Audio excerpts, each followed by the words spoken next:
Sec theta সমান 5x এবং tan theta সমান 5/x হলে 5 × x² - 1/x² এর মান কত?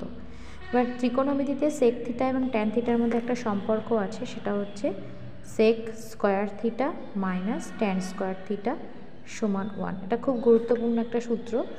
এবার আমরা সেকের মানটা বসিয়ে দিচ্ছি। সেক থিটা মানে 5x তার whole square minus tan theta মানে 5/x তার হোল স্কোয়ার সমান 1, বা তাহলে আমি পাচ্ছি 25x² - 25/x² সমান 1। তাহলে আমরা এখান থেকে 25 কমন নিয়ে নিচ্ছি, তাহলে থাকছে x² - 1/x² সমান 1।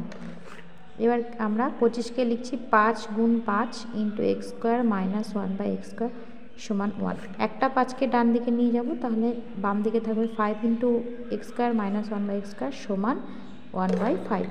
এইটাই হচ্ছে